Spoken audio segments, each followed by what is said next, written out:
Калориен дефицит, обяснен като за тъпчовци от Тъпчо. Да няма обидени, но това сте вие. Треньор съм, не съм художник. Сори. Всеки ден вие горите калории. Изразходвате енергия, за да вършите различни неща. Пръскане, ходене, готвене, тренировки, органите ви и това те да функционират и така нататък и така нататък. И сега, ако вие си вземете телефончето, напишете TD калкулатор и попълните един такъв, калкулатора условно ви е казал, че горите 2200 калории. Ако вие ядете по-малко от тези 2200 калории, то вашето тяло трябва да издърпа тази енергия от някъде другаде. В идеалния случай това ще бъде от складираните във вашето тяло подкожни мазнини. Така че, ако 2200 калории са вашите поддържащи калории и вие започнете да ядете 1800 калории, това ви поставя в калориен дефицит от 400 калории. Проблема идва с това, че вие ако не правите този дефицит както трябва, може да изгубите и други неща. И това е мускулна маса. Причината, поради която не искаме да губим мускул, номер 1 здраве, 2 дълголетие. В процеса на остаряването си искаме да бъдем по-силни и по-способни. Ако нямаме мускул, няма как да станете. Но 3 е по-скоро краткосрочно. Ако вие губите мускул, в края на вашия процес по отслабването,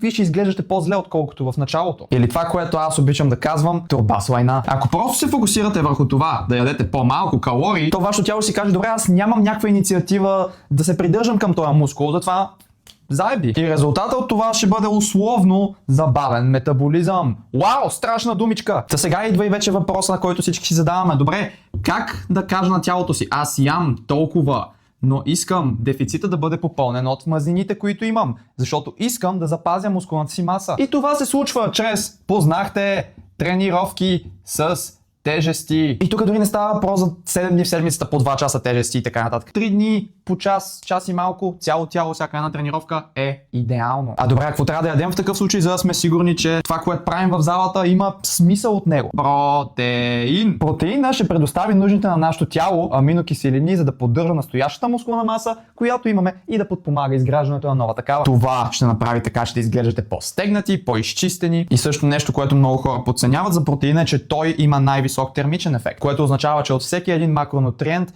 нашето тяло изгаря най-много енергия в усвояването на протеин. Също така ще чувствате изключително сити, когато консумирате повече протеин. Замислете се, когато последно сте преяли и сте изяли 1000 или 2000 калории от пилешки гради, които не са от кофа KFC, разбира се. Толкова протеин обаче между 1,3 до около 2,2 грама на килограм лично тегло. Ама Антон, на тебе работа ти е да бъдеш в добра форма, ти това правиш по цял ден. Така е, затова сега ще ви кажа как да го направите лесно, активно.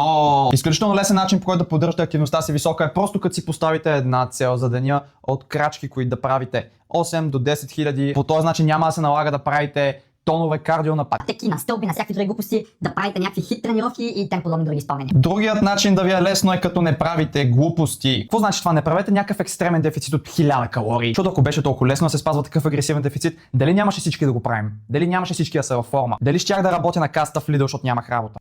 Не знам. Истинска храна. По този начин ще си набавяте това, от което всъщност тялото ви има нужда, и няма да имате крейвинги, които да ебат мамата на всичко. И не дейте да правите всичко това просто за да бъдете скини. Направете го за вашето здраве. Всичко това гледате да го правите горе-долу около 12 седмици или 3 месеца, защото няма как да бъдете в дефицит цял живот, така че в някакъв момент трябва да поспрете и да дадете малко време за почивка на вашето тяло. Не може педала на гаса да натисна додолу през цялото време. Не е лесно, е просто. Последете ме за повече полезно съдържание.